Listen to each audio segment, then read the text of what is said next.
Buenas tardes, ¿qué tal? Muchas gracias por estar acá de nuevo, como cada jueves. Segundo encuentro de este ciclo.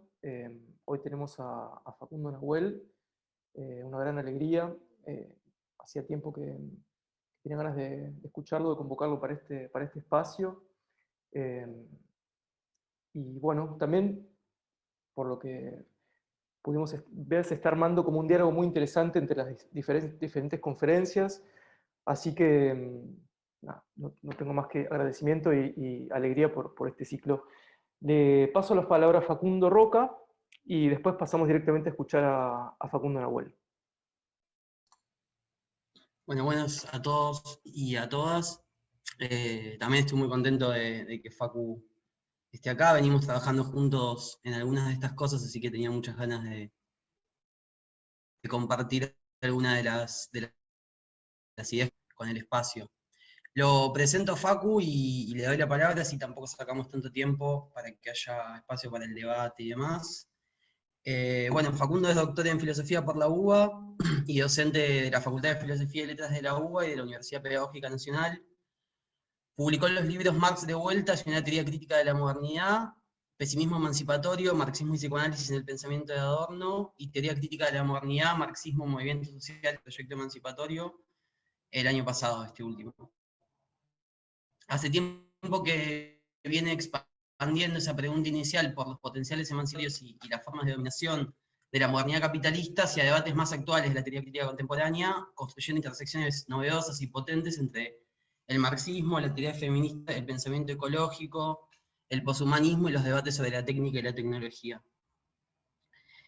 Aprovecho para recomendarles entonces las cartografías e intervenciones sobre estos debates que Facu viene publicando en Proyecto 5 y en Jacobin América Latina, que la verdad trazan un mapa bastante interesante para repensar este problema de la modernidad, de la técnica y de los futuros alternativos que podemos imaginar y construir. Así que sin sacar más tiempo, le paso la palabra a Facu y Bueno, agradezco un montón por la invitación, a Hernán y a Facu también, y a quienes se conectaron. La verdad es un placer estar hoy acá.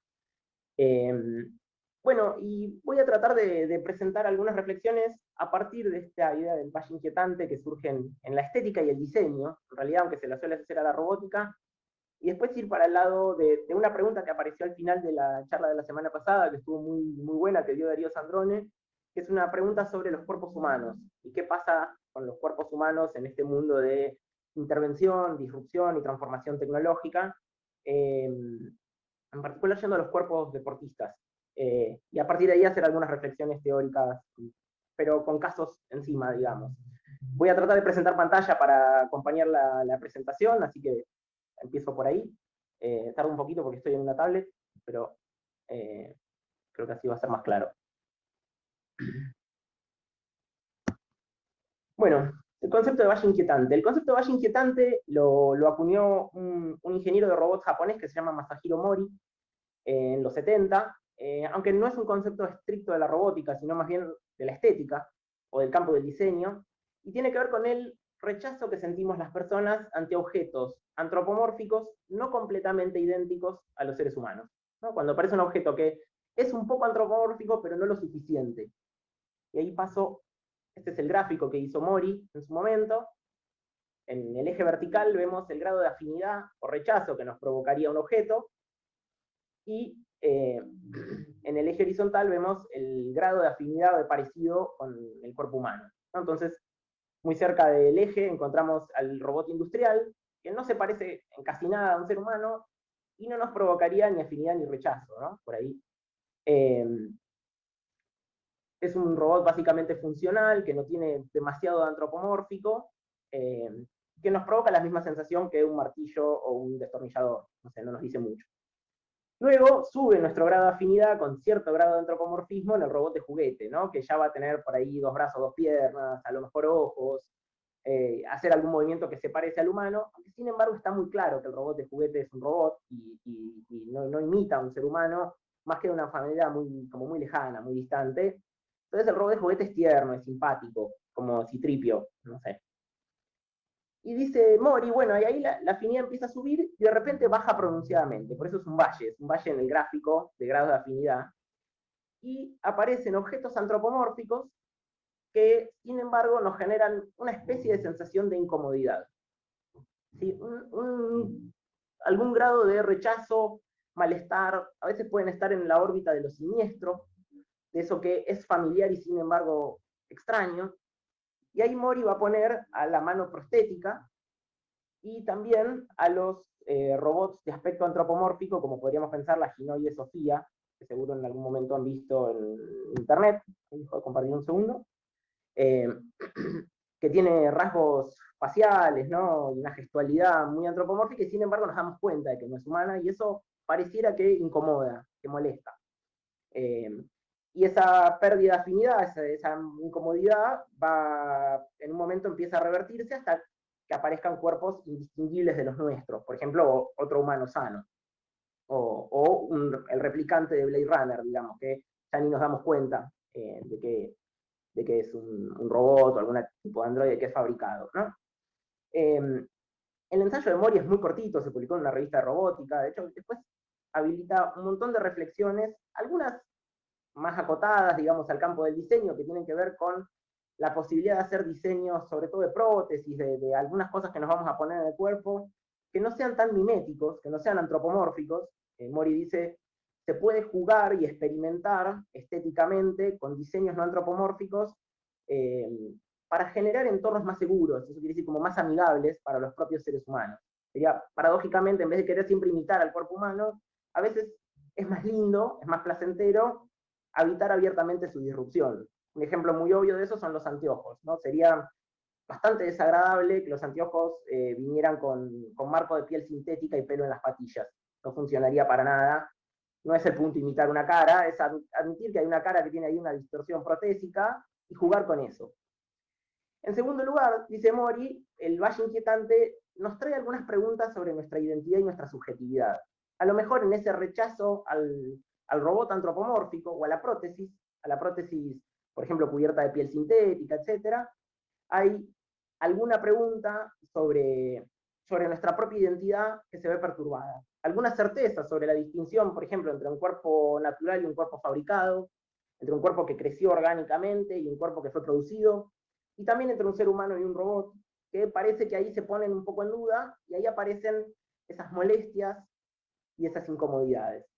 Entonces pareciera que lo que aparece como interrogante en el valle inquietante es una pregunta por la identidad o la subjetividad, y por cómo la disrupción tecnológica, digámosle, de la experiencia, pone en crisis barreras que consideramos fenomenológicamente, intuitivamente importantes.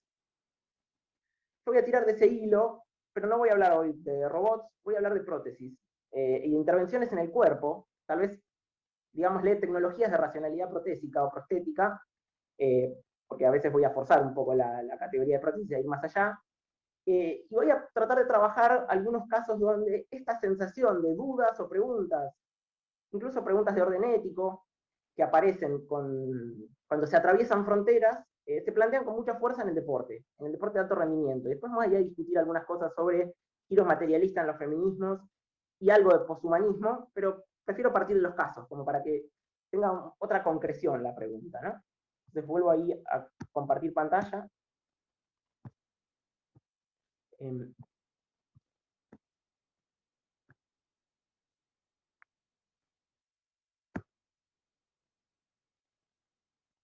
Salteo algunas placas para que sea más rápido. Bueno, acá hay un primer caso que fue muy conocido, que fue discutible, justamente en donde están las tecnologías de racionalidad protésica, y donde aparece una pregunta importante en el deporte, y que es una pregunta muy propia de los poshumanismos contemporáneos, que después vamos a ver que no sabemos si vale la pena responder, pero hagamos la pregunta, y es, ¿qué es un cuerpo natural y qué es un cuerpo intervenido?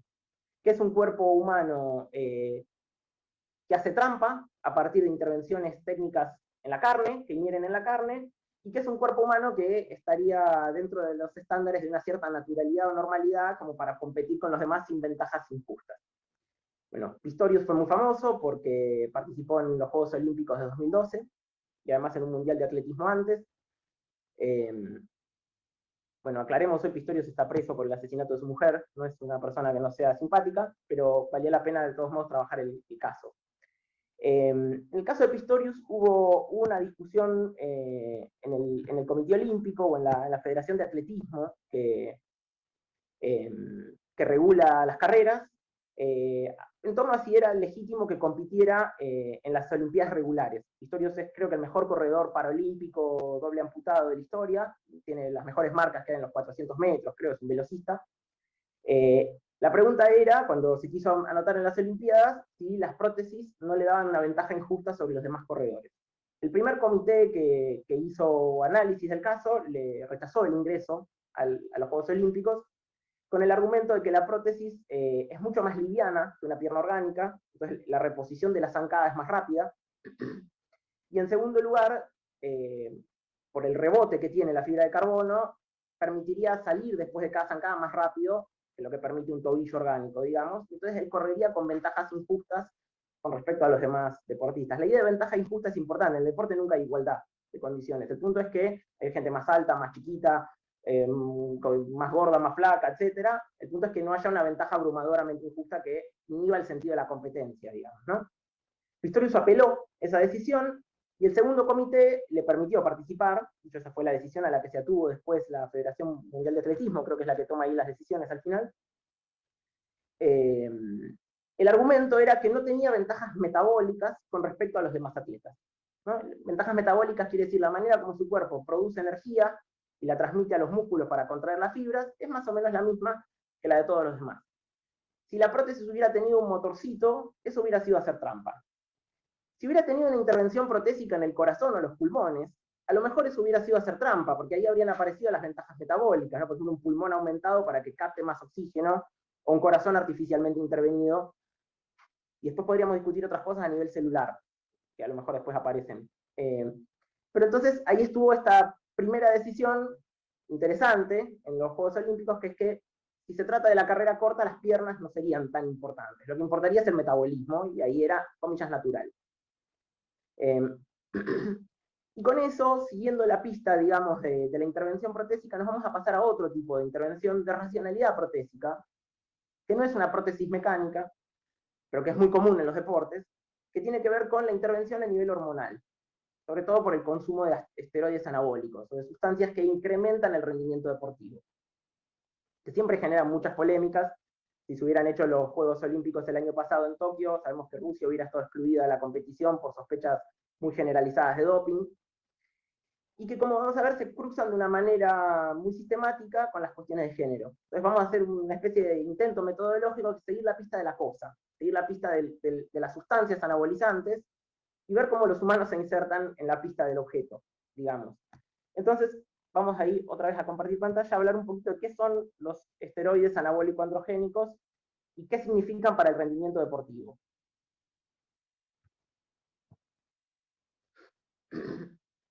A menudo se dice, bueno, en la cultura popular aparecen a menudo, les decimos esteroides generalmente, el nombre completo sería esteroides anabólico-androgénicos.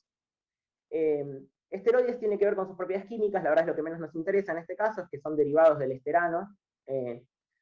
Nos interesan las otras dos cuestiones. Son sustancias anabolizantes, esto quiere decir favorecen la creación de tejidos, el anabolismo es esa parte del metabolismo que crea tejidos, en este caso el desarrollo de la masa muscular, que tiene una relación importante con la velocidad y la fuerza. Entonces los deportes donde la fuerza y la velocidad es importante dan una ventaja competitiva medible, digamos. Y en segundo lugar, son en su totalidad al día de hoy sustancias androgénicas. Esto tiene que ver con que son derivados de la testosterona, digámosle la hormona masculina, pues lo podemos discutir esto, y por lo tanto están relacionados con el desarrollo de los caracteres masculinos secundarios, ¿sí? Al día de hoy no hay esteroides anabólicos que no sean androgénicos, o sea, no hay una sustancia que amplifique mucho el desarrollo de la masa muscular que no tenga como efecto secundario algún desarrollo de caracteres masculinos secundarios, que yo sepa al menos. Hay mínima recapitulación histórica, la testosterona se aisló en el 35 y poco después se sintetizó. Tuvo unos usos médicos durante un tiempo, en hombres mayores, o como estimulante del estado de ánimo y del bienestar psíquico, una cosa así. Y su uso deportivo empezó a aparecer de la testosterona o derivados, por eso digo ahí de los esteroides anabólico-androgénicos, en los 50. El Comité Olímpico los prohibió en el 68, y a partir de los 70 empezó a haber un poco más de control. Esto no significa que en todos los deportes o todas las actividades deportivas haya realmente controles antidoping. Sobre todo muchos deportes ligados a la fuerza, que no están en la órbita del Comité Olímpico, y también en el fisicoculturismo y en las grandes competencias de fisicoculturismo, el Mister Olympia, por ejemplo, no hay realmente controles de doping. A veces figuran las sustancias prohibidas, pero no les hacen testeos a los atletas o a los competidores, nunca sabremos si el culturismo es un deporte, para testear si efectivamente se dopan. Y ahora vamos a un deportista que podríamos decir, sabemos que consume esteroides anabólicos, Hafthor Björnsson, es un strongman. Strongman es un deporte que tiene que ver con hacer pruebas de fuerza, a lo mejor lo hayan visto alguna vez en la tele, a lo mejor lo conozcan a Hafthor porque actuó en Juego de Tronos, hizo de Gregor Clegane. Bueno, Hafthor el año pasado, en plena pandemia, en mayo, por ahí, rompió el récord mundial de peso muerto. Levantó 501 kilos. El peso muerto es ese levantamiento que consiste en despegar la barra del piso. El récord previo lo tenía otro strongman, que es Eddie Hall, que tenía 500 kilos, cuando lo pasó por 1 kilo. Cuando hizo el levantamiento, pesaba 156 kilos, Hafthor.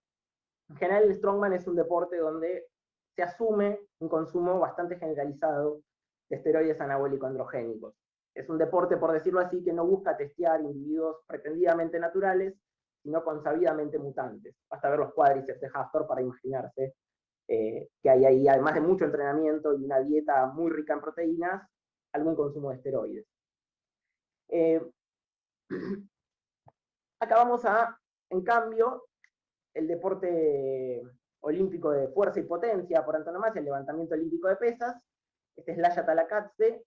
Este sí es un deporte regulado, donde se supone no hay consumo de esteroides. Lajat tuvo alguna suspensión por estanozolol, que es un esteroide oral que no es tan potente, pero en general pasa las pruebas, y de hecho rompió el récord mundial de arranque. El arranque es poner la barra por encima de nuestra cabeza en un solo movimiento, el domingo pasado. Ahí está. Levantó 222 kilos en un arranque, la verdad es una marca muy importante, pesando 176 kilos. ¿Qué me interesa de estos cuerpos deportistas? Y ahí es donde pienso que hay una primera barrera que no está tan clara, la barrera cuerpo natural, cuerpo aumentado. Si los miramos a Hafthor y a Laya, no está tan claro que Hafthor sea el mutante y Laya sea el normal. Por un lado, porque en la mayoría de los deportes de alto rendimiento hay algún consumo de esteroides, muy bien escondido con otras sustancias que acompañan. Por lo general, detrás de todo gran atleta, sobre todo en los deportes de fuerza y velocidad, hay un equipo de técnicos que está diseñando la alimentación, la rutina y la suplementación, digamos, y también la suplementación de cara a pasar los testeos de la WADA, que es la Asociación Mundial Antidoping.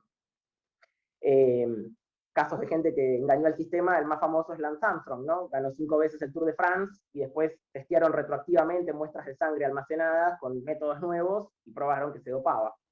Incluso salió hace poco una sospecha de que tenía un motorcito en la bicicleta. Para mí ya, esto probablemente sea una exageración, pero...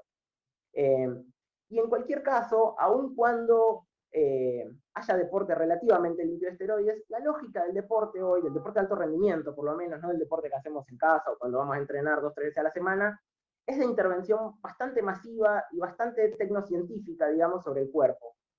Por ejemplo, es muy común que un deportista, por ejemplo un ciclista, duerma en una cámara hipóxica, en una cámara que simula altitud para que haya menos oxígeno ahí adentro, para que en su sangre se generen más glóbulos rojos. Cuando compite, si compite al nivel del mar, con mucho más oxígeno en el aire, tenga más rendimiento.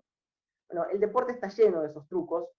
Vamos a hablar un poco de esto, pero digámoslo así, me quedo con esta idea. El cuerpo deportista hoy es un cuerpo producido a partir de la intervención técnica y científica, en una lógica donde todos los equipos están siempre viendo qué método descubrió el otro, qué forma de nutrición descubrió, y qué suplementación que pase los controles descubrió, que permita subir el rendimiento de los deportistas. Dicho de otra manera, no está tan claro que en algún lugar haya deportistas naturales. En todo caso, hay una discusión legítima sobre qué grado de intervención en el cuerpo deportista, en marcos de seguridad, salud, etcétera, es deseable, sobre todo porque si no hubiera ningún tipo de restricción, básicamente todo el mundo consumiría esteroides anabólicos, al menos en ciertos deportes, y eso obligaría a quienes no quieren consumirlos a tomarlos para ser competitivos, ¿no? El deporte tiene esa lógica, donde hay una ventaja estás obligado a tomarla, ¿no? hay un criterio de protección de la salud de los deportistas, pero eso no significa que no esté en el deporte de alto rendimiento todo el tiempo cuestionada esta frontera entre un cuerpo natural y un cuerpo intervenido. Que siempre sea, como toda frontera, al final arbitraria esa frontera, que no esté dada en la naturaleza, sino que es de orden convencional. Que sea, bueno, las federaciones deportivas decidieron que esto es hacer trampa, esto está más o menos bien, y se puede competir en condiciones de equidad, no de igualdad, con cierto nivel de intervención en el cuerpo. ¿Qué tiene esto que ver con los feminismos, especialmente con la teoría queer, y con cierto giro materialista en la teoría queer? Que hay una relación entre los esteroides anabólicos y las hormonas sexuales.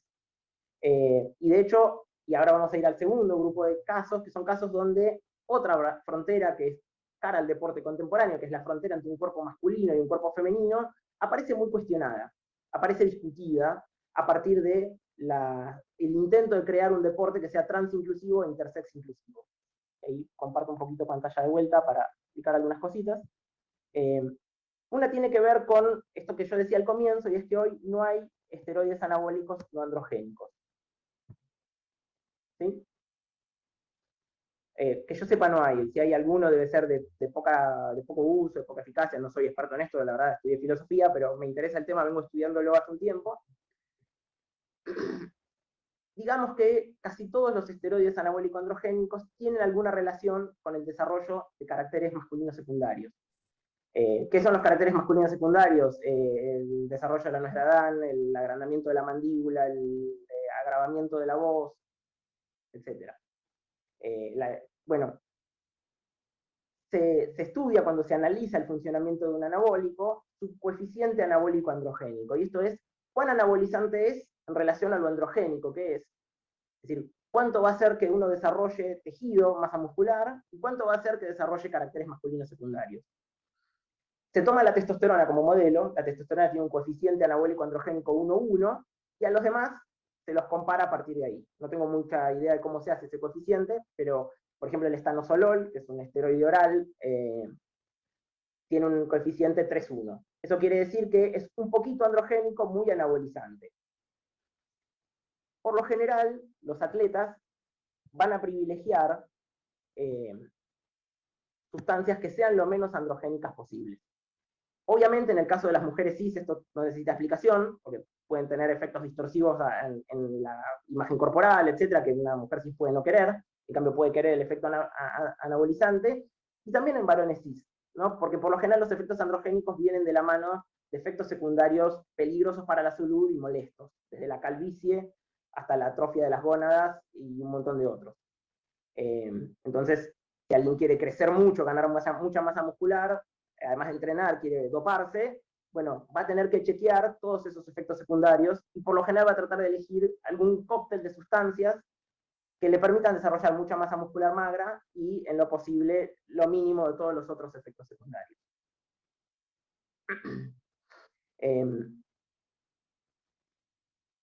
Ahora, los esteroides anabólicos, por este origen que tienen la testosterona, la mayoría son derivados de la testosterona, de la progesterona, de alguna hormona masculina, modificados para, insisto, incrementar el efecto anabolizante y minimizar el androgénico, son muy parecidas a las hormonas sintéticas que se usarían en una transición de género. Y nos ponen a discutir la situación hormonal de los cuerpos que van a competir en una competencia deportiva. Y ahí podemos ir un poquito a la historia del deporte trans, que también está vinculada, insisto, a esta idea de seguirle la pista a la cosa, seguirle la pista a la sustancia.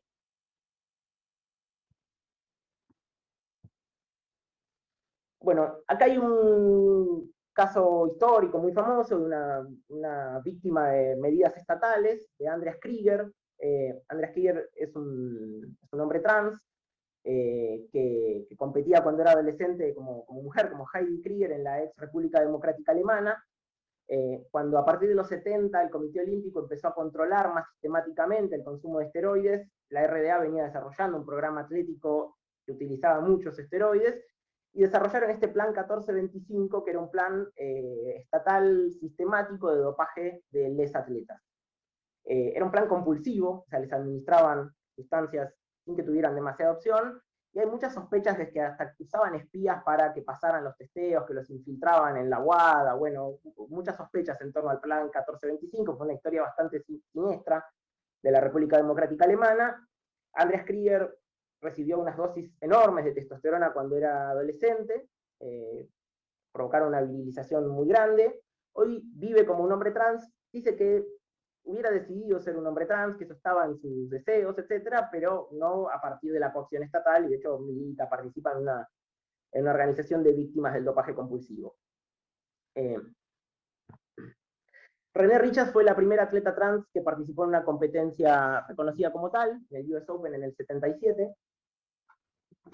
La participación de Richards generó muchas controversias, sobre todo en las asociaciones de mujeres deportistas, que sentían que ella contaba con una ventaja injusta en la competición. De hecho, al principio las asociaciones de tenis le negaron participar y tuvo que apelar hasta la Corte Suprema estadounidense hasta que pudo participar en el US Open. ¿Cómo regula el Comité Olímpico la inclusión de atletas trans? Solo se propuso hacer legalidades transinclusivas a partir del 2003. La primera normativa que hicieron, la verdad no era realmente inclusiva, era una normativa, en el fondo, transexcluyente, exigía 3 condiciones para las atletas trans: una gonadectomía, eso es extirpación de las gónadas, reconocimiento legal del género y terapia hormonal durante 2 años.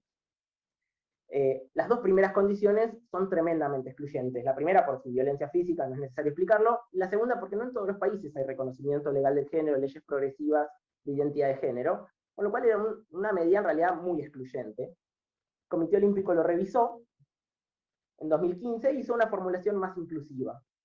Hoy piden no cambiar asignación durante 4 años, a una estabilidad en la reasignación de género, y demostrar niveles de testosterona debajo de 10 nanomoles por litro de sangre, o sea, niveles de testosterona bajos. Me había olvidado decirlo. Eso para transiciones MAF, o sea, para transiciones a femenina, o sea, para mujeres trans, para competir en las categorías femeninas. Para la transición FAM, o sea, para los varones trans, el Comité Olímpico no prevé restricciones. ¿Por qué motivo? Bueno, porque lo que sostiene ahí el Comité Olímpico es que habría algunas, o podría haber ventajas injustas de las mujeres trans en la competencia con mujeres cis, por razones tanto culturales como hormonales. Por un lado, por la relación de la testosterona con el desarrollo de la masa muscular, eso podría tener que ver con el desarrollo de la fuerza. Y en segundo lugar, por razones culturales. En general, la socialización deportiva de los varones en la sociedad patriarcal es más temprana y más sistemática que la socialización deportiva de las mujeres cis. Entonces, esto se ha tendido a revertir con los años. Hoy, en general, cuando las mujeres empiezan carreras deportivas a los 16, 18 años, ya cuentan con un capital deportivo mucho mayor al que tenían en el 70 o en el 80 cuando empezaban una carrera deportiva. El factor cultural no se ha igualado, pero está un poco mejor, queda el factor hormonal. Bueno, hoy exigen demostrar una cantidad de testosterona en sangre abajo primero de 10 nanomoles, luego abajo de 5 nanomoles. Esto genera muchas quejas en muchas asociaciones de deportistas mujeres, por eso ahí hay un dilema moral, hay un problema, digamos, que no se resuelve fácilmente. Por un lado hay un criterio de justicia, que es la inclusión de los cuerpos trans en las competencias deportivas en relación con su autopercepción y no con el género asignado. Tratar a las personas trans en relación con su autopercepción es una medida básica de respeto de la autonomía corporal. Pero por otra parte hay el criterio de que las mujeres cis participen en condiciones de igualdad en las competencias. Y ahí aparece un conflicto entre las dos. De momento el Comité Olímpico, es infinita la discusión de si esto está bien o está mal, lo resuelve de esa manera. Para la transición FAM, o sea, para los varones trans, el comité no impone restricciones porque entiende que se dieron y no ganaron ventajas. Así todo hay casos, por ejemplo, Macbex, que es un luchador de lucha libre en Estados Unidos, al que no le permitieron durante mucho tiempo competir en la división masculina, lo obligaron a competir en la división femenina, incluso bajo terapia hormonal. Hoy no está compitiendo Bex, pero más allá de algunos casos, en las Olimpiadas al menos, ese es el criterio hoy. Ahí aparecen entonces algunas discusiones normativas que tienen que ver con la intervención de lógicas prostéticas, de racionalidades prostéticas en el cuerpo, y donde aparecen criterios normativos que uno consideraría justos. Uno que tiene que ver con la producción de perspectivas transinclusivas y uno que tiene que ver con los derechos de las mujeres cis a disputar competencias en igualdad de condiciones, que no tienen resolución fácil. Y ahora, para cerrar los casos y ya ir a la teoría, tampoco es tan claro, de todas maneras, que en la naturaleza haya dos sexos bien diferenciados, que solamente las intervenciones técnicas, estas intervenciones de racionalidad prostética sobre el cuerpo, modifiquen un binarismo sexual que estaría dado en la biología. Y también ahí en el deporte hay un montón de casos, un montón no, pero algunos, donde las federaciones deportivas son muy poco capaces de categorizar atletas intersex.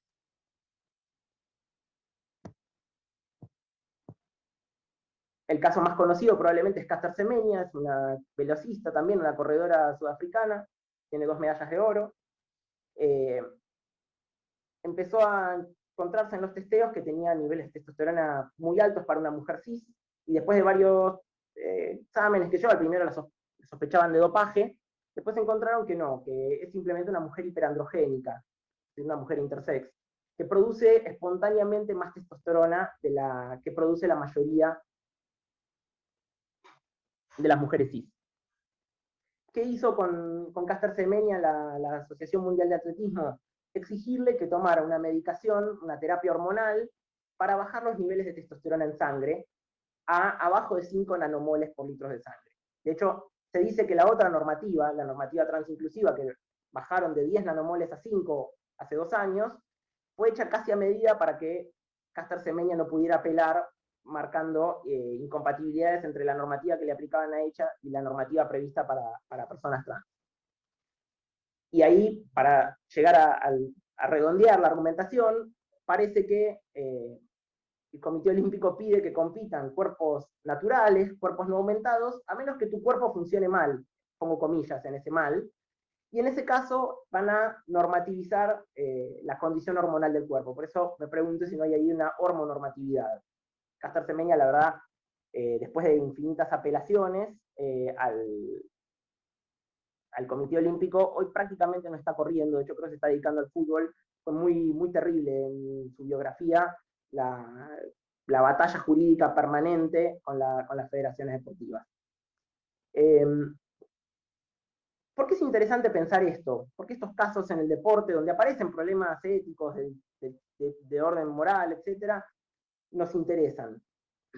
Bueno, a mí me parece que nos interesan porque sería interesante tener una teoría social crítica capaz de vérselas con estas zonas oscuras o ambiguas de la biología humana, y no mantenerla en una especie de caja negra en la que no queremos saber nada de eso, solo nos ocupamos de lo simbólico y lo discursivo, de las interacciones humano-humano mediadas por el lenguaje, como si la naturaleza fuera nada más que una especie de trasfondo estable, rígido, que no cambia, a partir del cual aparece lo social o lo subjetivo como una especie de nivel superior que nunca está implicado con la corporalidad biológica, ¿no?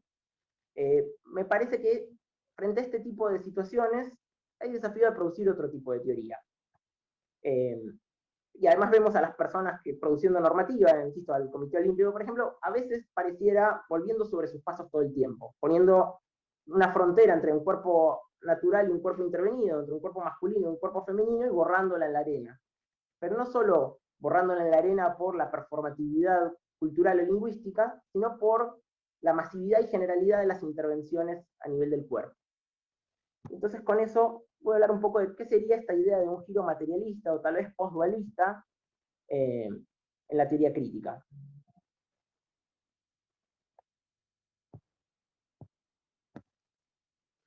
Bueno, empiezo citando a Catherine Malabou, no voy a desarrollar mucho sus ideas. Malabou es una discípula de Derrida, que hizo una tesis sobre Hegel, sobre la plasticidad en Hegel, y tiempo después empezó a encontrar que el concepto de plasticidad era muy importante en la biología contemporánea, sobre todo en la neurología y la epigenética. Y empezó a hacer intervenciones, tiene varios libros muy importantes, donde trata de vérselas con este problema. En uno de sus libros dice que si uno mira el siglo XX, hay una especie de gran consenso, él le llama la testudo de los filósofos, en torno a excluir a la biología de las discusiones filosóficas. La testudo es esa formación, ahí puse los muñequitos, de los soldados romanos que van todos apretaditos con los escudos para defenderse de lo que les arrojen. Y dice que esa testudo filosófica, esa especie de consenso generalizado en el siglo XX, dijo que la biología es meramente una criada del poder, y que habría que más bien mantener la raya de la filosofía y buscar un ámbito autónomo del filosofar, ligado a lo lingüístico, lo simbólico, lo fenomenológico, etc., para evitar la instrumentalización y cosificación del sujeto humano, ¿no? Que si abriéramos la puerta, rompiéramos la formación defensiva, desbandáramos la testudo, terminaríamos reduciendo el ser humano a objeto de una racionalidad tecnocientífica que lo convierte en cosa, que lo manipula y lo domina. Malabú dice, no, y leo una cita suya nada más, dice, durante años exploré el concepto de plasticidad, viéndolo como el punto de partida potencial para una nueva concepción de la libertad, que ya no estaría separada de la definición biológica del pensamiento y la acción. Es un libro que se llama Morphing Intelligence, que de paso para quienes les interese es sobre inteligencia artificial y demás, es un gran libro. Y entonces acá retomo Malabú. Malabú diría algo así como que en el siglo XX hubo una gran operación filosófica, una gran apuesta filosófica a cierto descentramiento del sujeto, ¿no? A correrse de la herencia de las filosofías idealistas, de las filosofías de la modernidad, que ponían en el centro al sujeto cognoscente, pero que pensaban al sujeto cognoscente como habitando un lugar puro, ¿no? Si uno mira Descartes o Kant, el sujeto de conocimiento como un espectador desinteresado de la realidad. Bueno, parece que eso tendió a desarmarse en el siglo XX, se tendió a descentrar el sujeto, a no hacer del sujeto el origen del pensar, y a pensar que la subjetividad es un emergente, es producida en entramados sociales, simbólicos o culturales, ¿no? Esa sería una especie de gran aprendizaje del siglo XX y una especie de denominador común que podríamos encontrar desde Wittgenstein hasta Heidegger y desde la Escuela de Frankfurt hasta Foucault, digamos. Una apuesta por salir de las filosofías de la representación del sujeto y por pensar al sujeto como un emergente, entonces, de procesos sociales descentrados. La sospecha que trae Malabú, y dice, este sería el desafío en el siglo XXI, que nos movería a un nuevo descentramiento del sujeto, es que el anterior, el heredado, es todavía demasiado antropocéntrico. En el sentido que va a pensar la subjetividad como emergente de entramados puramente simbólicos, sociales o culturales. Y ahí hay todavía un dualismo sociedad-naturaleza, digamos, que entonces produce el descentramiento del sujeto, se sale de la falacia de la subjetividad originaria, de la subjetividad constitutiva, pero no se sale de una concepción de la vida social como fundamentalmente no implicada en la naturaleza. Entonces ahí se piensa la naturaleza como sustrato, como herramienta, ¿no? La naturaleza es algo que está ahí abajo, y la sociedad emerge arriba en su propio juego, en su propia lógica, o la naturaleza es mero instrumentos, medios que utilizamos los humanos para realizar nuestros fines de vuelta puramente sociales, construidos en el ámbito de la cultura o las interacciones simbólicas. Pareciera que ese descentramiento del sujeto heredado del siglo XX no nos permite pensar con o desde esos otros no humanos, ¿no? Y ahí estaría una cierta invitación que nos hace Malabú a pensar en forma posdualista. También le podríamos decir posttextual, ¿no? Acá Emmanuel Bisset viene desarrollando mucho esta idea de escena posttextual. Me parece también es una muy buena manera de nombrar este campo de problemas, este conjunto de desafíos, que a mi ver tienen que ver con tres emergentes de nuestra realidad histórica y natural, de nuestro contexto, que son la crisis ecológica, la tecnología, la disrupción tecnológica de la vida social, la presencia de intervenciones tecnológicas que parece que modifican las condiciones de nuestras vidas, y de lo que estuve hablando, la objetivación científica y técnica del cuerpo humano, que, aunque quienes hacemos filosofía no nos queremos enterar, avanza a pasos agigantados.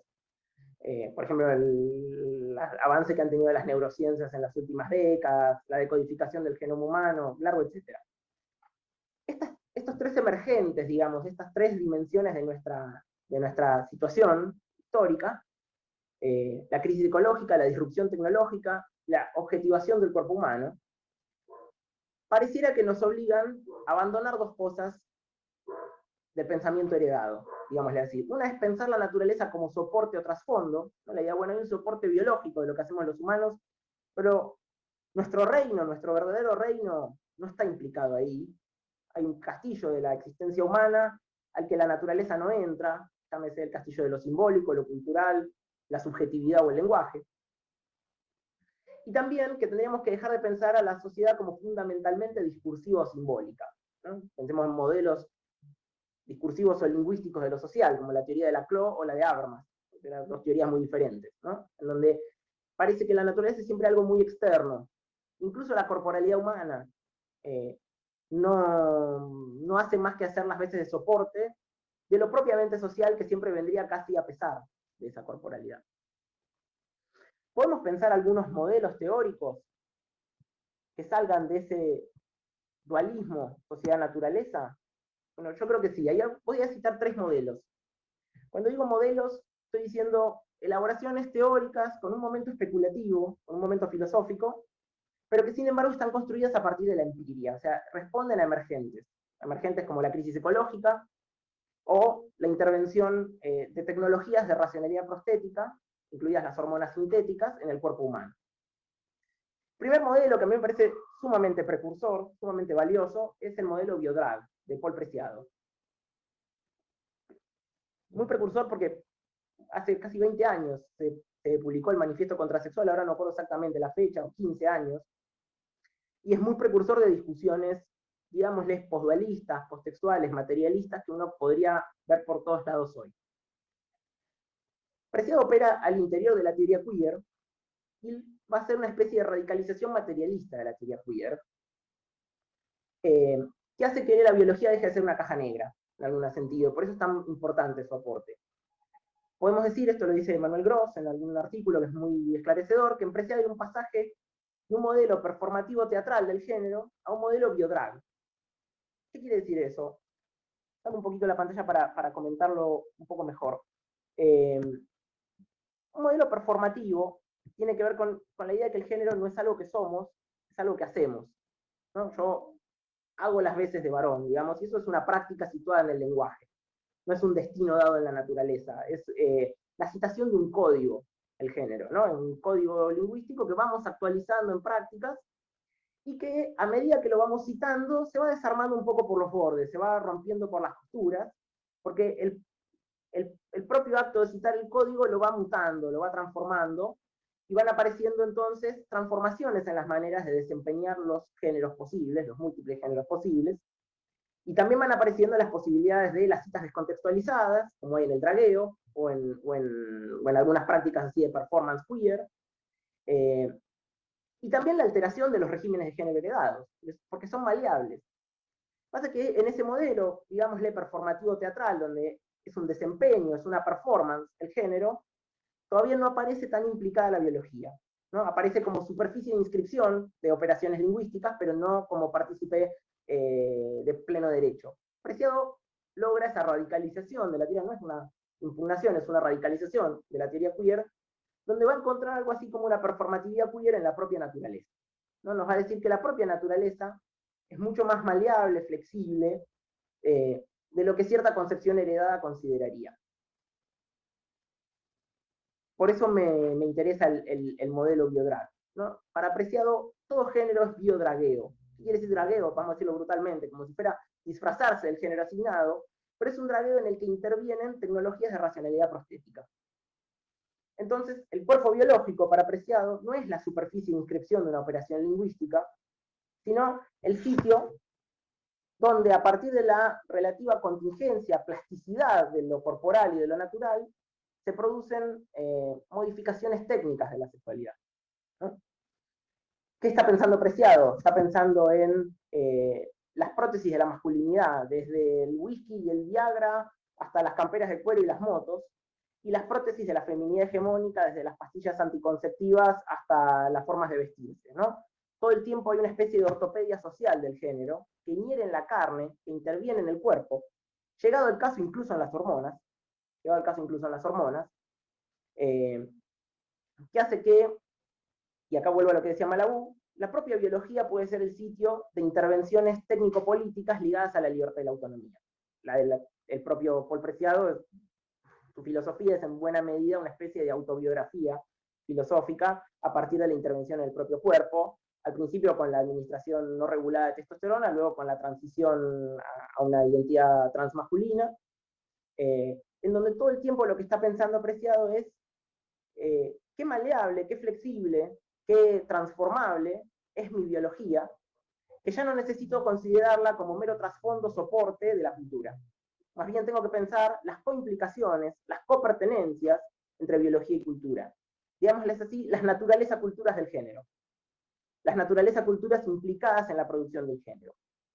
Y lo más radical que nos va a decir Preciado es, sí, pero guarda que estas intervenciones no son solo algo que afecta a un pequeño grupo de personas, por ejemplo a las personas trans o a las personas que se administran hormonas de manera no regulada, sino que estas intervenciones que inhieren en la carne son el modo de producción del género de todas las personas. Así se producen los géneros hegemónicos. De hecho, lo que llamamos géneros naturales son la imagen retrospectiva de las normalizaciones tecnocientíficas o tecnomaterialistas que produjo la sociedad. Por eso cierra el manifiesto contrasexual con esa frase que es: ustedes ya son el monstruo que la testosterona despierta en mí. Y ahí viene su teoría de la prótesis, que me parece muy interesante, lo cito. Esto es el manifiesto contrasexual, dice: la prótesis no reemplaza solamente a un órgano ausente, es también la modificación y el desarrollo de un órgano vivo con la ayuda de un suplemento tecnológico. Como prótesis del oído, el teléfono permite a dos interlocutores distantes intercambiar una comunicación. La televisión es una prótesis del ojo. Lo que va a decir Preciado es que permanentemente estamos lidiando con esas tecnologías de racionalidad protésica y son las que producen los géneros. No habría entonces un cuerpo natural bien formado. Me parece que los casos que traje del deporte dejan esto bastante claro, donde podamos decir dónde empieza y dónde termina el cuerpo que es intervenido, sino que más bien lo que parece es que hay una frontera muy móvil, que en todo caso se puede trazar con el objetivo de preservar la salud de algunas personas o la equidad de una competencia. Eso no está necesariamente mal, pero no es una frontera que refleje fronteras dadas en la naturaleza, digamos, sino que es una frontera convencional por un objetivo específico, que haya alguna competencia que sea piola, que sea inclusiva, que no sea un horror para algunos y una cosa muy fácil para otros, pero no hay algo en la naturaleza que explique los géneros.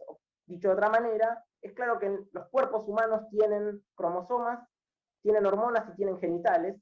No está claro que esas tres cosas se armonicen fácilmente en un binarismo del género, ¿no? Entonces podemos hablar de biología, pero más bien necesitamos descomponerla y verla en su singularidad y plasticidad, en lo contingente y móvil de la biología del cuerpo humano.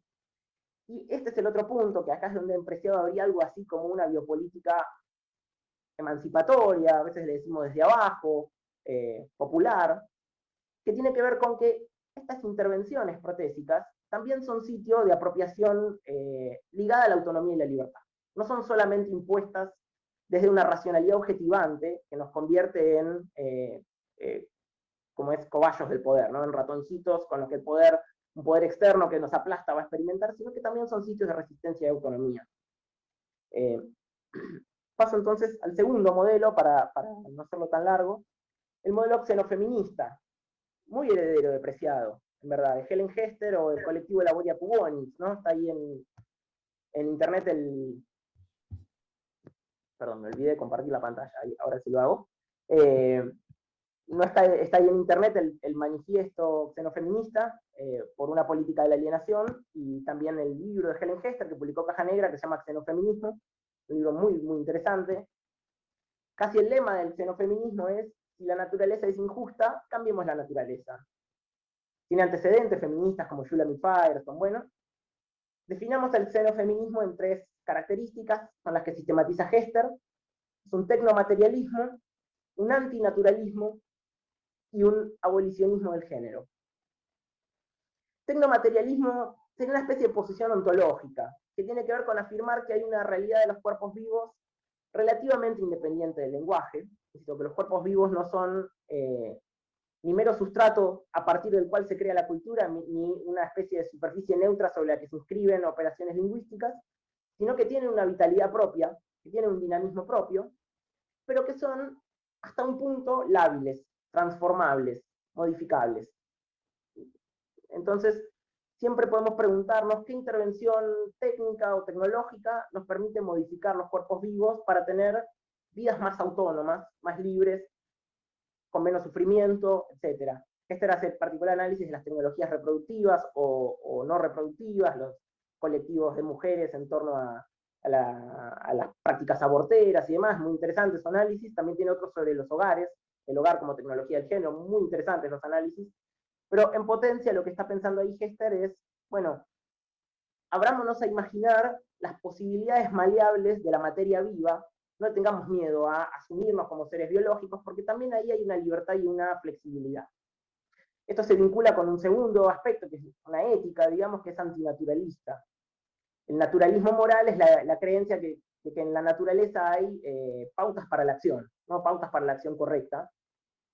Helen Hester nos diría, bueno, trabajemos más bien con un realismo ontológico y un antinaturalismo moral, que nos permita algo así como decir, nada de lo que existe en cuanto dado permite derivar normas.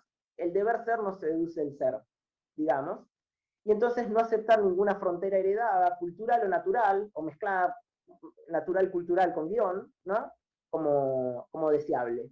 Todas esas fronteras serían, en principio, transformables. En principio, después hay que preguntar si queremos efectivamente atravesar una frontera, ¿no? Esto no es una épica prometeica de romperlo todo, sino un abrirse a las posibilidades plásticas y maleables de la corporalidad.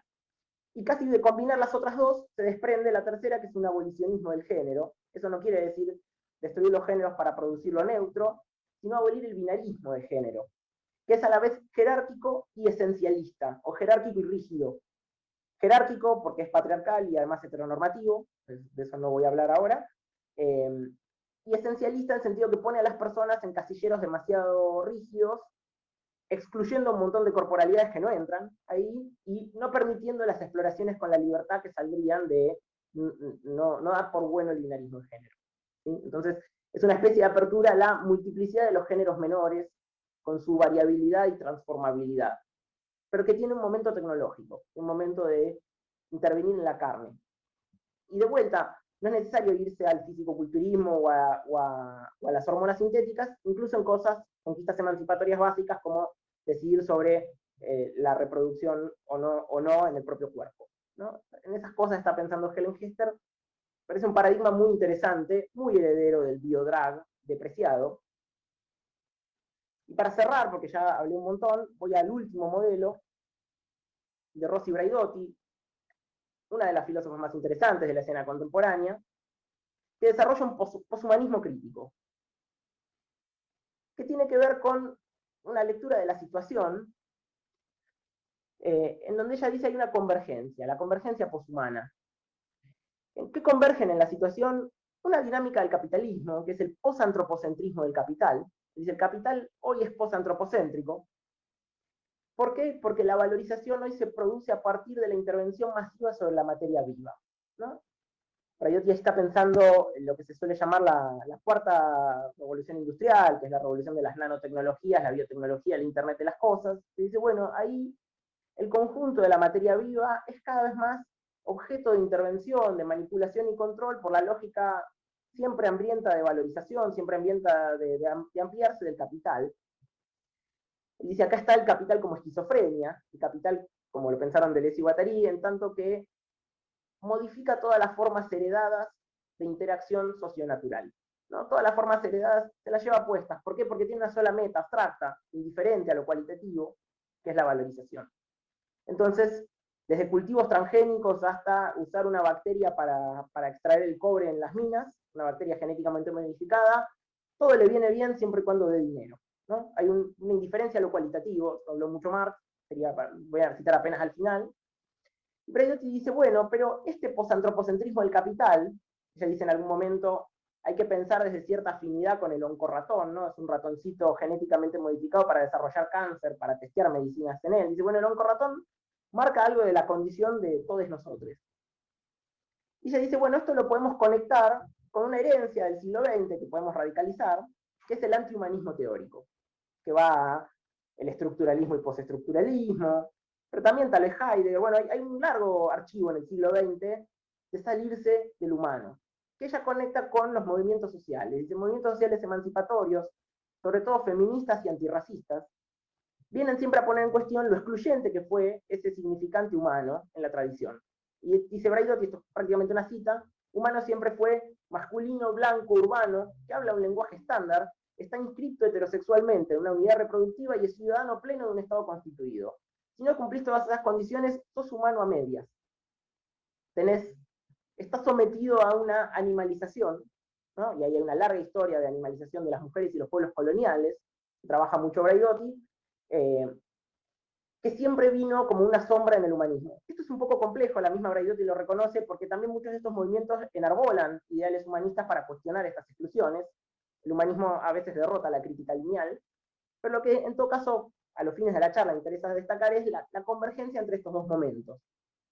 Y ahí hay que distinguir a Braidotti del transhumanismo que ella le dice el transhumanismo del Silicon Valley, ¿no? A la Ray Kurzweil, o esos gurúes tecnológicos, empresarios del horror, Elon Musk, etc., que por lo general piensan el poshumanismo como un ideal de futuro, ¿no? O sea, desean llegar a un mundo poshumano en el que por la intervención tecnológica o la inteligencia artificial ya no seamos humanos, y creen que lo que hay ahora es la fase de transición, por eso son transhumanistas.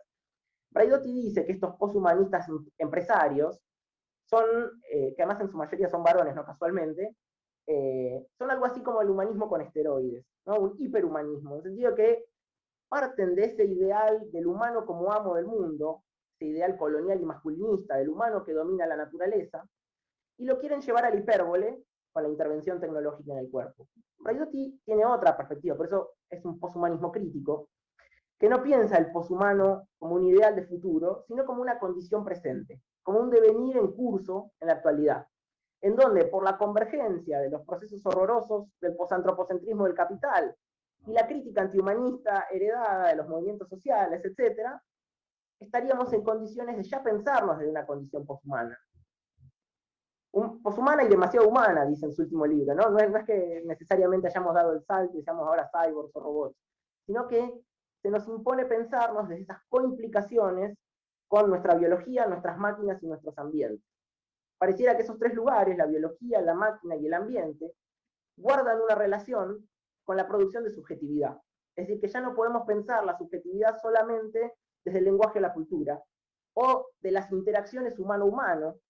Esto es un desafío también para la teoría social, que quiere decir pensar más allá de los modelos solo sociales de lo social, ¿no? Los modelos que piensan lo social solo como interacciones entre humanos, y pensar un modelo ampliado de lo social que se implique más con esos tres elementos, el ecológico, el maquínico y el biológico.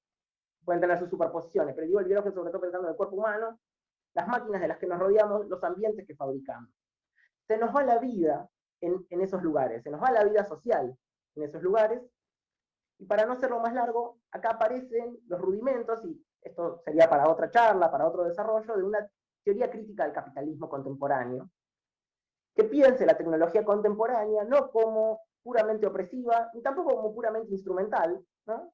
Sino que la piense como contradictoria, como el sitio donde habitan al mismo tiempo dinámicas horrorosas, como ser parecidos al oncorratón, y posibilidades liberadoras, como las que explora Preciado en sus libros, ¿no? Ambas tienen que ver con una especie de gran transformación, que yo creo que es una gran transformación no tan reciente, es más bien una dinámica secular del capital, que tuvo que ver con la transformación del vínculo con el valor de uso en el capital, y ahí cierro con una última cita. La verdad había preparado varias placas más, pero me imaginaba que no iba a llegar a leerlas todas. Voy a tardar un momentito en encontrarla. Acá. Dos citas, mejor, y con esto puedo cerrar. Una es de Preciado y una es de Postón. Moishe Postón es un pensador de la órbita de la teoría crítica, formado en Frankfurt, que escribió un libro que para mí es una gran propuesta de reconstrucción del pensamiento de Marx, que se llama Tiempo, Trabajo y Dominación Social.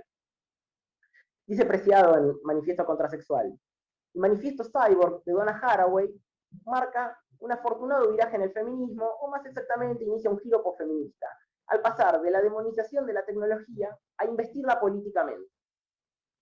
Y dice Postón, en Tiempo, Trabajo y Dominación Social, el análisis de Marx conlleva una noción de la superación del capitalismo que no implica afirmar acríticamente la producción industrial como la condición del progreso humano, ni rechazar románticamente el progreso tecnológico per se. Parecía que Postón y Preciado, Haraway por extensión, están pensando ese sitio ambiguo de la tecnología. Y hay alguna mención a qué quiere decir teoría crítica de la tecnología. Ahí hay un teórico que es muy bueno, que es Andrew Finberg, es un discípulo de Marcuse, escribió varios libros, que sostiene una tesis central que es la de la subdeterminación instrumental de los objetos técnicos. ¿Qué es eso? Que suena difícil.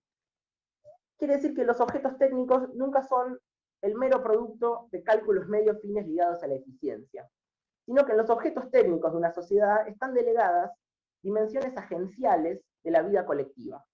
Es decir, los objetos técnicos participan a su manera de la agencia en la sociedad. Algunas personas hoy dicen que incluso hay que atribuirle algún grado de subjetividad a toda la materia, sobre todo en los nuevos materialismos, ahí hay sobre todo Jane Bennett, etc., y algunos podrían ir tan lejos, no atribuirle subjetividad a la materia, pero, digamos, dejando de lado esa discusión, sí es cierto que hay que atribuirles a los objetos técnicos el rol de copartícipes en la producción de las relaciones sociales.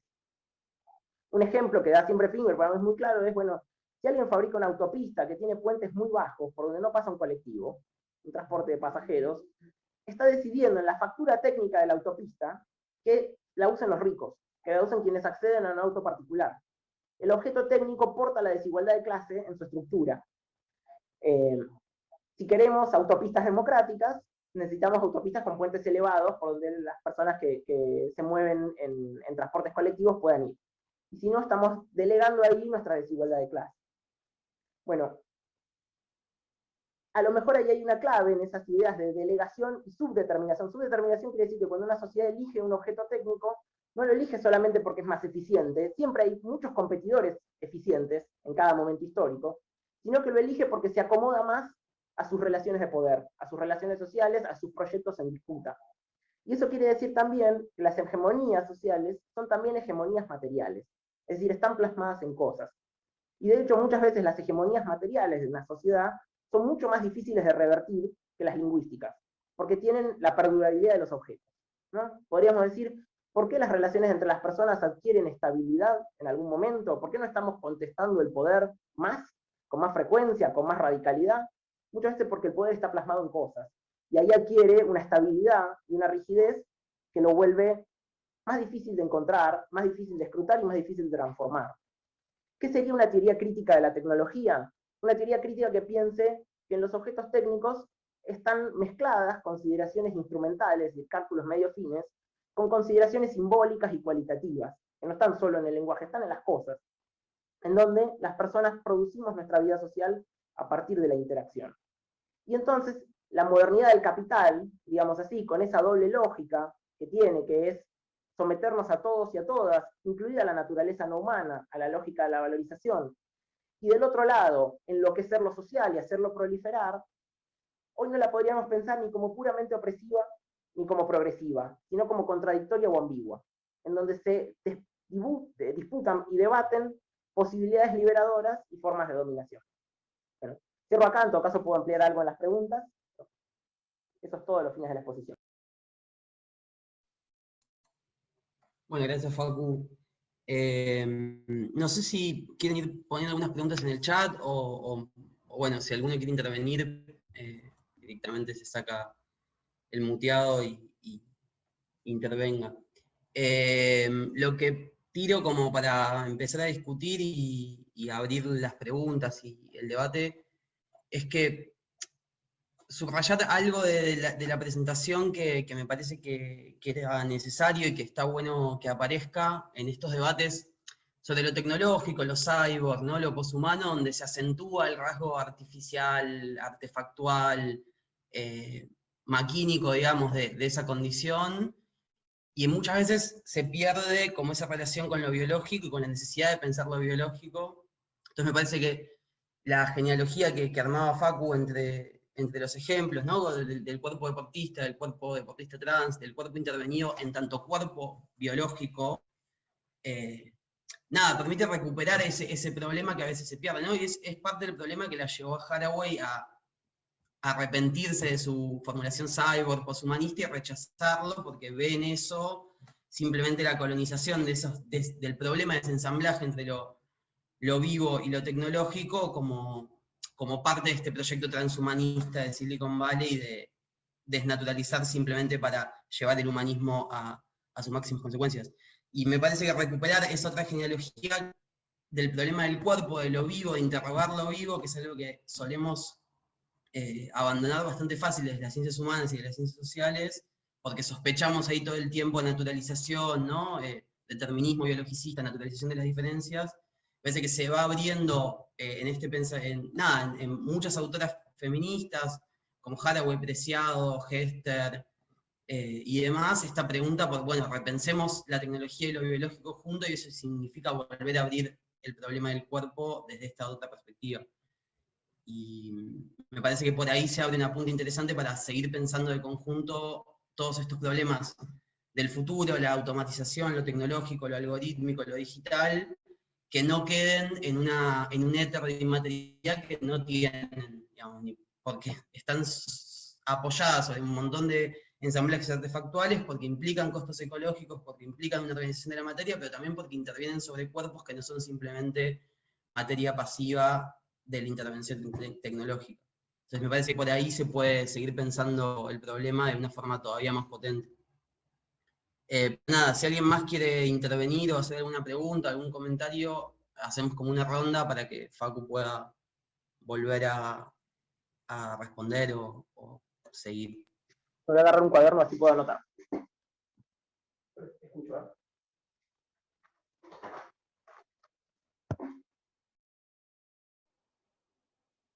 A ver, yo haría un comentario mientras se van, igual veo que ya están apareciendo preguntas, pero lo mío es un simple comentario que, digamos, me parece que se puede encontrar un hilo interesante que vincula lo que trajo hoy Facundo, que te agradezco un montón, digamos, me parece muy buena sobre todo la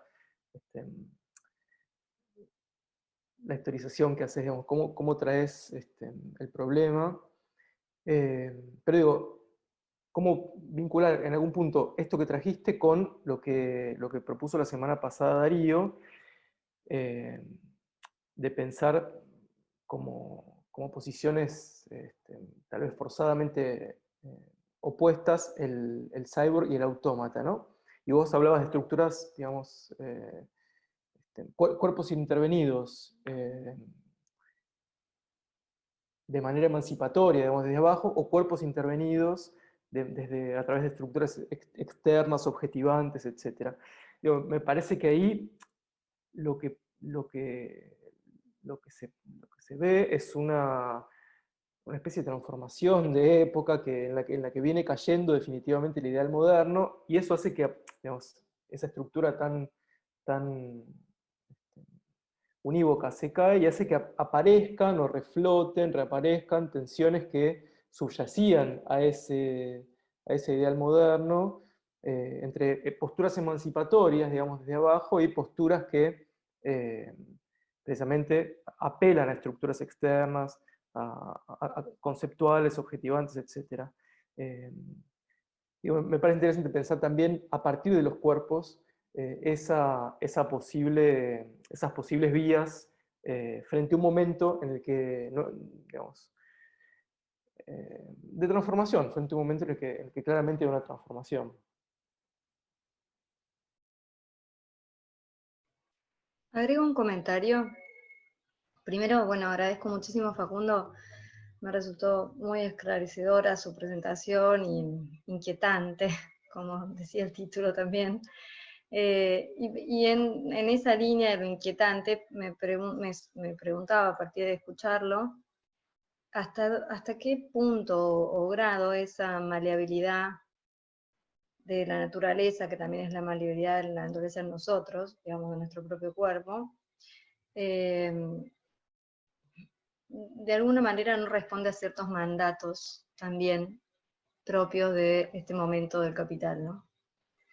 Propios del momento neoliberal, que supone y exige una maleabilidad casi infinita en cada uno de nosotros. Digo, para pensar también, estoy seguro que ya lo pensaste, Facundo, por eso también te lo pregunto, porque es como un punto, me parece bastante nodal para cualquier materialismo y cualquier perspectiva crítica. Y un poco lo sugiere también, lo sugería lo que traías de Braidotti, ¿no?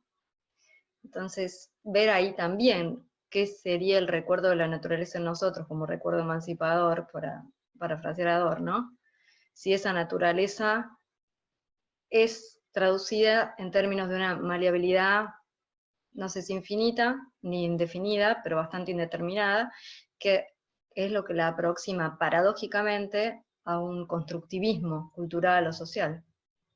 O sea, eso, no sé si se entendió, pero eso es como una inquietud, que me trae la complejidad de los planteos que vos pusiste hoy en juego.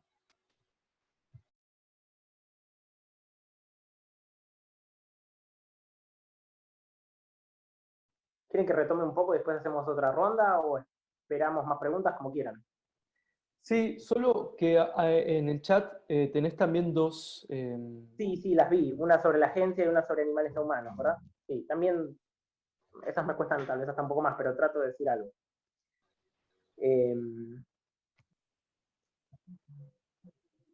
Empiezo por la última de Micaela, que la verdad yo no lo trabajé, pero sí tiene un trabajo interesante en Malabú sobre eso. Ella ve este problema de la flexibilidad, dice, es la palabra favorita de los neoliberales.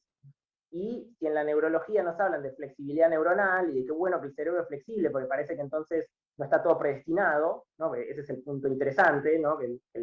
Parece que las conexiones neuronales son en buena medida producto de la experiencia y no de un programa genético. Pero cuidado, que hoy los mandatos neoliberales no son rígidos. Eso es el problema de luchar contra y dentro del neoliberalismo, ¿no? No es tan fácil asociar al capital a lo conservador. A veces el neoliberalismo es superficialmente proliferante, multiplicante, monstruoso y aperturista, ¿no? De hecho nos pide esto, que seamos flexibles.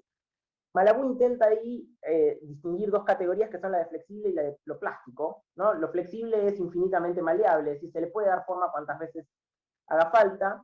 Lo plástico, si bien no retiene su forma original, tampoco se amolda completamente. Tiene una resistencia propia y trata de trabajar buscando en la propia neurología si el concepto de plasticidad, que para ella tiene tres dimensiones, es recibir forma, darse a sí mismo forma y destruir formas, por último. Ella dice ahí habría una alternativa. Esto se enmarcaría en una discusión igual después más amplia, y ahí sí voy a lo que... a la pregunta por la charla anterior, ¿no? A la cuestión cyborg, autómata, máquina, ecología, cuerpo humano. Me parece que esos son... En parte me quise meter con la cuestión biológica, porque me parece que es quizás la menos trabajada. Hay muchos estudios sobre automatización, inteligencia artificial, qué sé yo, muchísimos estudios sobre ecología, el antropoceno, el capitaloceno, y quién sabe, y no tantos, aunque sí bastantes, sobre la biología humana. Me parece que necesitamos algún marco teórico que pueda compasar los tres. O sea ¿por qué? Porque los problemas que vamos a encontrar se repiten. Los problemas tienen que ver con la coimplicación entre la existencia social y los entornos materiales en los que la existencia social se da. Y no podemos tener una teoría crítica para cada uno, digamos, sobre todo porque no podemos, a veces hay una tentación que es subirse a un tranvía ético-normativo para un problema y después bajarse cuando no me gustó y subirme a otro tranvía para otro problema. Daría una discusión infinita lo que voy a decir, pero, por ejemplo, ser antinaturalistas cuando discutimos el género y muy naturalistas cuando discutimos la ecología. Entonces, cuando se trata de la intervención en el cuerpo por exploraciones de la autonomía, estoy completamente a favor de eso. Bueno, sí, intervención en el cuerpo, por supuesto, hay una exploración de la autonomía. Cuando se trata del planeta, no, espera, no metamos más mano en la naturaleza porque ya hicimos bastante desastre, etc. Yo creo que es importante tener paradigmas más comprensivos, que nos preguntemos todo el tiempo esto que estoy diciendo para discutir, por ejemplo, combustibles fósiles. ¿Qué me llevaría a decir cuando me toque discutir cuerpos humanos? Y viceversa, ¿no? Y ahí sí crear visiones más globales. Y ahí sí, yo tal vez me traté de atener metodológicamente a una metodología que para mí es propia de la teoría crítica, que es la crítica inmanente. En el sentido de no criticar a la sociedad capitalista desde solamente ideales externos, sino desde sus propias dinámicas y tendencias. O sea, la idea de que hay un deber ser inmanente a lo que es. A pesar de que antes dije que esa cosa no era tan simple, no es simple, pero la crítica inmanente supone, Braidotti en otro lenguaje, más deleuziano, dice pensamiento afirmativo, no son cosas necesariamente compatibles, pero en este punto coinciden. Y es evitar que la mirada crítica del presente sea una mirada simplemente negativista, que nos dice, todo es opresión, se totalizó la dominación, no hay por dónde entrarle, no hay posibilidades de resistencia y alternativa. Me interesa encontrar esos lugares, y yo creo que se pueden pensar, y ahí sí retomo una cosa muy chiquita sobre el cyborg y el autómata. Claramente lo que yo estuve tratando de trabajar es el cyborg, ¿no? Y sin embargo no está tan desvinculado de los automatismos de la producción. Es decir, una de las grandes transformaciones del capitalismo tiene que ver con la automatización de la producción. Si uno mira los Grundrisse, el fragmento de las máquinas, es el primer punto donde Marx piensa la ambigüedad de la tecnología moderna. Marx piensa en las máquinas automatizadas como forma de existencia del capital, ¿no? La aparición del maquinismo para Marx tiene que ver con la subsunción real del proceso de trabajo, o sea, con que el proceso de trabajo sea adecuado a las necesidades de la valorización. Es decir, que la forma concreta como se trabaje sea capitalista. Típico ejemplo de eso es la cadena de montaje, donde los obreros son meros apéndices de la máquina, que es casi el capital hecho cosa. Ahí. Y Marx piensa ahí que la máquina es la peor forma entonces de descualificación y dominación de clase. Pero Marx dice, cuidado, que en la máquina está la tecnología del socialismo también. ¿Por qué? Porque es ahorradora de trabajo, permite la elevación de la productividad, con conquista de la escasez relativa, conquista de la escasez. Hoy, por razones ecológicas, sabemos que eso no es completo. Y la victoria, la ganancia del tiempo libre. Y Marx dice, y ahí está la posibilidad de que el mero proletario se convierta en un individuo social, si se apropia de las máquinas, las reconstruye y las pone a trabajar en otro proyecto. Bueno, esa idea de crítica inmanente a mí me parece muy guía, muy buena para pensar otros problemas tecnológicos, desde las tecnologías de intervención en el cuerpo hasta los problemas ecológicos. ¿Se puede hacer una crítica inmanente del neoliberalismo? El neoliberalismo es la metabolización sistémica de impulsos emancipatorios que tienen que ver con la libertad, la flexibilidad, la fluidez. No lo sé. Pero habría que preguntarse eso. Braidotti, por ejemplo, apostaría fuertemente a eso, ¿no? Ya esa condición del capitalismo posantropocéntrico que transforma las formas de relación con la naturaleza, ella dice, no quiero rechazarla, digamos así, con espanto, quiero tratar de habitarla. Habitarla no acríticamente, sino encontrando las líneas por las que es posible producir vidas más vivibles, más interesantes en este contexto. Yo sé que la teoría crítica tiene un espíritu en la crítica inmanente, pero después Adorno tiene todo ese otro costado de la dominación totalizada, cerrada, donde no sé cuánto hubo crítica inmanente ahí. Yo me quedo con ese momento, la idea de crítica inmanente. Trato de responder las dos escritas. Sobre la agencia, yo no lo logro responder. Hoy es un debate muy importante en la ontología contemporánea, y es dónde empieza y dónde termina la agencia. Sobre todo un debate que aparece cuando discutimos animales no humanos o otros no humanos en general y cuestión ecológica. Hay cada vez más gente que piensa que hay que distribuir más la idea de subjetividad, ¿no? Deflacionar la subjetividad humana y empezar a encontrar subjetividades o agencias en los objetos, en las máquinas, en los animales, en los entornos. Hay que dejar de creer que el monopolio de la subjetividad lo tiene el ser humano, y eso nos permitiría pensar formas de coexistencia planetarias más razonables, menos violentas, menos destructivas, que el monopolio de la subjetividad siempre va a ser patriarcal o colonial o capitalista, y más bien hay que partir de esa idea de agencia distribuida. Braidotti es una gran partidaria de esa tesis, por ello ella dice que ya parte de un monismo Zoé igualitario, ¿no? Ahí en la filosofía se distingue bios de Zoé. Bios es la vida inteligente, la vida con lenguaje, y Zoé sería la mera vida biológica. Bueno, Braidotti dice, yo voy a pensar desde la mera vida. No hay una especificidad que me interese al menos, sino que voy a pensar desde esos ensambles humanos, maquínicos, animales, ambientales. Bruno Latour sería un gran partidario de esto, y en el campo del marxismo Jason W. Moore, ¿no? el teórico del capitaloceno. Para Jason Moore la distinción cultura-naturaleza es solamente una distinción patriarcal capitalista. El proyecto alternativo que le dice una política ontológica es redefinir el mundo desde una copertenencia de sociedad y naturaleza. Y después hay otros pensadores, puedo citar ahí sobre todo ecomarxistas, que cuestionan eso y que dicen que este tipo de teorías confunden agencia con existencia, ¿no? Que termina siendo todo lo mismo, digamos, y que, sobre todo cuando se trata de buscar responsabilidades, por ejemplo, por la crisis ecológica, no está tan bueno difuminar la agencia, y hay que buscar agentes específicos que son todos humanos. en general de la clase propietaria. Ahí está Andreas Malm, que es un ecomarxista importante, y el más clásico, John Bellamy Foster, ¿no? La teoría de la ruptura metabólica y la gran renovación del ecomarxismo que hubo hace 20 años, que no estaría de acuerdo con la distribución de la agencia. Para mí eso es un debate abierto, yo no lo puedo resolver, la verdad. Es uno de los debates en ontología social más importantes que hay en la escena contemporánea. Y sobre la pregunta por los animales no humanos, la verdad no puedo agregar nada que no salga de lo que acabo de decir. Y lo dejo ahí.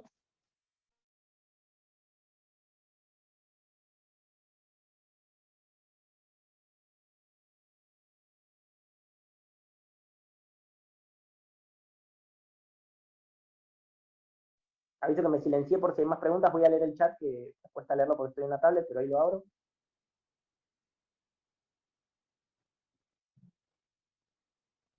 Claro. Sí, ahí veo que está la repregunta sobre la especificidad del humano. De vuelta, depende del paradigma. Hay paradigmas más monistas en donde en todo caso hay una especificidad que no implica una división tajante, y otros en donde hay una reivindicación de la especificidad de la cultura en el seno de la naturaleza, ¿no? Como una exterioridad, sino como algo que se produce a partir de la naturaleza. No sé si puedo ampliar eso.